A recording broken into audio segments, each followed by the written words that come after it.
Je suis très content, madame, messieurs. Merci parce que vous êtes en train de nous suivre chez vous. Merci parce que la coutume est que je dois vous souhaiter mes meilleurs vœux. Les vœux de bonheur, de prospérité, de la paix, des joies. Cette année 2021, vous devez prospérer à tout égard. Voilà, nous sommes là, 15 minutes pour convaincre, ce magazine Océan, madame, messieurs. Merci parce que vous nous accordez encore cette chance au début de cette année pour vous parler politique. C'est pourquoi, sur ce plateau, je veux recevoir un cadre, un conseiller, ou soit un plus proche de son Excellence, Félix Antoine Tshisekedi Tshilombo, le président de la République, Patrick Muyingandou Malik, ces jeunes qui aspirent à de grandes idées pour développer ce pays. Il est le tout premier à être reçu dans cette émission aujourd'hui pour l'an 2021. Patrick Muyingandou, bonjour. Bonjour, monsieur Théodore. Je rappelle à nos téléspectateurs... Je tiens à vous souhaiter aussi, accordez-moi le temps aussi de vous souhaiter mes vœux les meilleurs. Très content, merci. Et j'ai saisi de cette occasion aussi pour présenter mes vœux les meilleurs aux dirigeants du parti, plus spécialement le président AI de l'UDPS, ainsi que notre secrétaire général, Augustin Kabouya. Je suis très content, madame, messieurs. En tout cas, merci pour les vœux. Vous le savez très bien, je veux le présenter. Lui, c'est Patrick Muyingandou Malik. Il est secrétaire général de la nouvelle génération Tshisekedi, NGT, original. Hein? Je ne fais pas de polémiques. NGT, original. C'est le journaliste qui a parlé. Il est le président cellulaire de l'UDPS limité résidentiel. Alors, il est le plus proche du président Tshisekedi. Comment va le président de la République? Bon, le président de la République se porte bien. Vous avez vous-même vu les images. Les dernières, il a fêté avec tous les députés nationaux. Et tous les députés? Oui, la majorité des députés nationaux, excusez-moi. Merci beaucoup. Mais tous étaient invités. Ceux qui ont pris conscience des enjeux et qui ont compris qu'il y a lieu de s'inscrire dans la vision du chef de l'État ont pris part à cet échange de vœux. Oui. 15 minutes pour convaincre Patrick Muyingandou. Ma première question entre en jeu. Je veux parler directement des dessous des cartes. Que joue le FCC dans l'Union sacrée? Êtes-vous vigilant ou vous observez? Ma première question. Merci beaucoup pour votre question qui du reste est pertinente. Hein. Je tiens à vous en féliciter. Merci. Je crois que cette ruée, il faut appeler ça la ruée vers, pas vers l'or, mais la ruée vers l'union sacrée de la nation, est tout à fait normale. Il y a de l'agitation. Il y a ceux qui ont l'état de l'ancien régime qui, en venant, en se précipitant pour adhérer à l'union sacrée, espèrent avoir quelques avantages matériels ou des postes en adhérant à l'union sacrée. Mais je tiens à faire savoir ceci.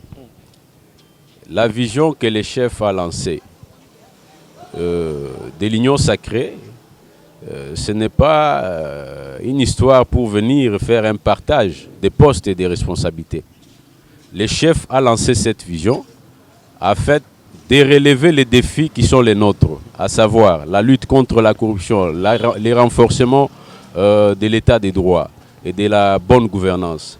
Donc il y a des valeurs auxquelles nous adhérons en adhérant à l'union sacrée de la nation.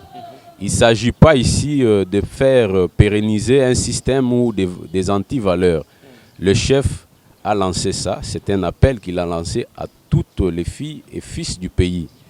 Et il se peut que certains du FCC, après avoir fait un examen de conscience, ont jugé bon d'adhérer à cette vision. Nous ne pouvons que les féliciter, mais nous savons que renvoyer le naturel, il revient vite au galop. Ce n'est pas du jour au lendemain que certaines tares qu'on a eues pendant autant d'années vont disparaître. Nous les avons à l'œil, nous les observons. Certains même analystes ont dit que Sacré ressemblerait à un cheval de Troie. À tort ou à raison, je ne sais pas, mais nous les avons à l'œil et nous suivons de près toutes ces grandes figures du FCC qui adhèrent chaque jour. Nous disons ceci, s'ils se permettraient de mettre à mal cette union sacrée, eh bien, ils répondront de leurs actes et ils rencontreront les combattants sur leur chemin. Je peux vous rappeler, avec le feu Étienne Tshisekedi, l'union sacrée, justement, justement. Vous en connaissez la chute? Bon, l'histoire renseigne qu'à l'époque, il y a eu aussi une adhésion massive à l'union sacrée de l'opposition. Et certains ont été envoyés avec des agendas cachés. Mais lui-même, Étienne Tshisekedi, était avisé. Il a eu à dire que ceci ressemble à un bal de chauve. Hein? Je crois que nous découvrons la nature de chaque acteur politique dans les temps à venir. Ils espèrent avoir les gâteaux, ils espèrent avoir quelques avantages matériels, mais soyez sûr, le président de la République n'est pas aussi dupe. C'est un fin politique. Et Kinke Moulumba a raison de dire que c'est le fils du sphinx délimité. Je sais que cette question, je ne suis pas tellement convaincu, mais je vais un peu avancer avec une autre question pour peut-être être convaincu, parce que 15 minutes pour convaincre, c'est 3 bonnes questions pour convaincre la communauté qui vous suit, Maître Patrick. L'entourage du président Félix Tshisekedi dénonce les visages classiques, mais tous les députés qui adhèrent, ou ces gens, des personnalités plutôt, qui adhèrent à l'Union sacrée, n'ont pas seulement tendance à intégrer le gouvernement. Vous qui habitez ensemble avec le président de la République, quel est l'agenda caché? Bon, je tiens à préciser une chose, puisque vous revenez là-dessus tout le temps. Je ne suis pas collaborateur direct du chef de l'État. Même indirect, mais vous êtes de la maison. Je suis fils maison, UDPS, et je suis de près les actes et les actions du chef de l'État. Merci. Et c'est ici l'occasion de lui féliciter. C'est une façon de vous écarter d'une certaine logique de guerre. Effectivement, je ne suis pas, il ne faut pas me créer des problèmes en répétant à tout moment que je suis proche du président. Convaincre la je suis conseiller du président. Veuillez convaincre la communauté. Je ne le suis pas. Je n'ai pas de responsabilité autour du chef de l'État. Je suis plutôt un analyste politique et aussi cadre du parti, exerçant aussi des responsabilités au sein de la NGT. Donc je tiens à préciser là-dessus, contrairement à ce que notre ami et frère Théodore vient de convaincre la population. Je ne suis pas proche du président en exerçant des fonctions proches du président. Donc c'est quelque chose de très important. Merci beaucoup. Les gens peuvent croire que non, je suis en train de jouer à ces jeux-là, que tout le monde s'amuse à faire ça. Je ne suis pas de ces gens-là. Merci. Donc je n'ai pas de fonction proche du président. Je suis un cadre du parti, exerçant des responsabilités au sein de la NGT. C'est suffisant pour moi. Merci. Et répondez quand même à ma question. Je réponds en disant ceci. Ouais. Les figures classiques, les grandes figures, comme vous le dites, mais moi je pense qu'ils ne sont pas aussi grands que ça. Non, mais il ne faut pas nier les personnalités il ne faut pas leur donner plus de pouvoir que ce qu'ils ont. La réalité démontre que sur terrain, ils ne sont rien. Cependant, s'ils le sont, c'est peut-être pour leur camp. Dans leur camp, ils sont des figures classiques, des grandes responsabilités. Mais les gens qui sont déjà avec vous en harmonie. Bon, quand vous venez, nous n'avons que le président de la République sur qui nous plaçons toute notre confiance. Et tous ceux qui sont autour sont sur le même pied d'égalité. Aussi longtemps qu'ils travaillent pour l'intérêt de la République et dans la vision du chef de l'État, nous les considérons au même pied d'égalité. Donc il ne s'agit pas ici de dire que non, moi je suis tel, moi je suis plus important. Tout le monde a le même rôle à jouer. C'est accompagner les chefs de l'État afin de matérialiser sa vision, de faire de la République démocratique du Congo un véritable état de droit, qui qu'il soit, quel que soit son passé politique, les fonctions qu'il a occupées par le passé, tous doivent travailler en synergie pour aider les chefs de l'État. Donc, qu'ils adhèrent ou qu'ils n'adhèrent pas, le chef de l'État reste égal à lui-même. Il aura besoin de puiser toujours ailleurs. Au cas où le bateau chavirait? Non, le bateau ne va pas chavirer. Je crois qu'il ne faut pas être prophète des malheurs. Beaucoup de gens ont été prophètes des malheurs, mais ils ont été rattrapés. Et ils ont été surpris de voir que le chef a déjoué tous les pronostics. N'est-ce pas, on nous a dit que non, il y a ceci, il y a cela. Mais la situation est au contrôle. Il n'y aurait pas un bateau qui va chavirer de l'union sacrée de la nation. S'il y a des gens qui vont essayer de torpiller les bateaux, eh bien, ils auront affaire... Vous achetez la conscience avec de l'argent. J'ai dit qu'ils auront affaire au peuple congolais. On n'achète pas des adhésions avec l'argent. Le chef l'a souligné, que ne vous faites pas, n'ayez pas un problème de conscience, qu'on ne vous reproche de rien, parce que ce que vous avez fait, c'est poser un acte de grandeur en adhérant à l'union sacrée de la nation, qu'on ne vous reproche de rien. Voilà. Donc on n'achète pas la conscience ou les adhésions à l'union sacrée de la nation. Très bien. Enfin, il semble convaincre la première question et la deuxième déjà. Nous avons une question pour terminer cette émission. Madame, Monsieur, 15 minutes pour convaincre. Aujourd'hui, Monsieur Patrick est fort. J'ai toujours été fort. C'est l'an 2021 qui se présente. Si Tshisekedi s'est prononcé sur vous aujourd'hui pour vous donner une certaine responsabilité au pays, quel est votre... Bon, que diriez-vous? En toute modestie, on va mesurer les poids des responsabilités. Nous ne pensons pas être...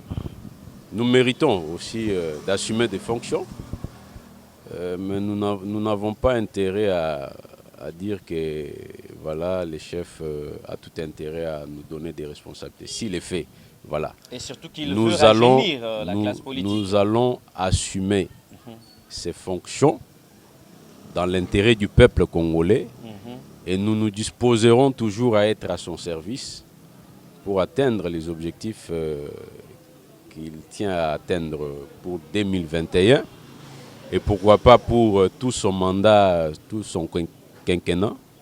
Nous sommes disposés, nous resterons toujours disposés à travailler avec lui dans l'intérêt supérieur de la nation. Vous parlez toujours nation, nation, nation. Vous croyez que cette nation, c'est vous seul qui au moins aurait des monopoles sur cette nation et l'autre camp n'en a pas? Non, nous n'avons pas cette prétention-là, mais du reste, tout le monde sait que l'UDPS a toujours prôné l'unité de la nation. L'UDPS a toujours prôné les progrès sociaux de la nation. Et l'UDPS se confond avec la nation. Donc, quand vous parlez UDPS, c'est l'échantillon de la nation congolaise. Puisque l'UDPS a des membres dans toutes les familles. Au nord, au sud, à l'ouest, à l'est. Toutes les familles, il y a toujours un membre de l'UDPS. Qu'on le veuille ou pas. C'est là, c'est dans le passé et dans le présent. Et nous espérons que dans le futur, ça va s'amplifier encore. Je termine, Madame, Messieurs, par cette petite préoccupation. La session extraordinaire, session à tous les enjeux possibles. Patrick Mbouingandou, qu'est-ce que vous voyez comme avenir du pays après cette session extraordinaire? Bon, je dois d'abord féliciter les bureaux d'âge, les membres du bureau d'âge qui sont à pied d'œuvre pour évoluer avec les dossiers afin de mettre en place les bureaux définitifs. Hier, nous avions suivi par la voie, par les médias, nous avons appris qu'ils ont tenu une session extraordinaire pour examiner les points inscrits à l'ordre du jour. Et nous les encourageons. c'est un bon présage. Le chef a veillé à le souligner. Il leur a dit que toute la nation vous regarde. Vous devrez jouer votre rôle en toute indépendance, sans avoir des mots d'ordre à recevoir de qui que ce soit. Même moi, le chef, je n'ai pas des ordres à vous donner. Donc, ils doivent travailler pour nous produire des résultats. Ça veut dire mettre en place un bureau définitif qui défendra les intérêts du peuple congolais. Pas d'un individu, pas d'un groupe d'individus, mais les intérêts du peuple congolais. Toutes les fois qu'il faudrait exercer son pouvoir du contrôle parlementaire, son pouvoir de l'autorité budgétaire, nous pensons qu'ils le feront en toute indépendance. Toutes les fois qu'il faudrait faire des propositions de loi, ils les feront à toute indépendance, puisque légiférer est la fonction principale ou le rôle principal de l'Assemblée nationale. Et les lois ne doivent pas aller à l'encontre des intérêts du peuple congolais. Nous les félicitons et c'est ici l'occasion de féliciter aussi tous les députés, de toutes tendances confondues, de jouer pleinement leur rôle des législateurs. En tout cas, Madame, Messieurs, nous avons fini cette émission. Maître Patrick, merci. Malgré qu'il y a des petits soucis dans votre famille NGT, ne croyez pas que je ne pourrai pas y revenir, mais au moins, prochainement, je vais vous prendre. Les soucis, il y en a partout. Hein. Toutes les familles, toutes les organisations ont toujours des petits problèmes. Et à l'UDPS, il y en a, mais cela n'a pas fait que l'UDPS disparaisse. D'ailleurs, c'est ce qui constitue une force aussi pour une structure. Il ne faudrait pas qu'il y ait la pensée unique. À la NGT, puisque vous avez sans en vous les soucis d'en savoir un peu plus, pourquoi ne pas devenir membre de la NGT? Comme ça, vous en saurez davantage. C'est une invitation d'adhésion. La NGT, c'est, précisons très bien, la NGT n'est pas un bien privé ou une propriété, un patrimoine d'un individu. Contrairement à ce que certains disent ci et là. La NGT a comme coordonnateur national son Excellence Junior Mata Melanga.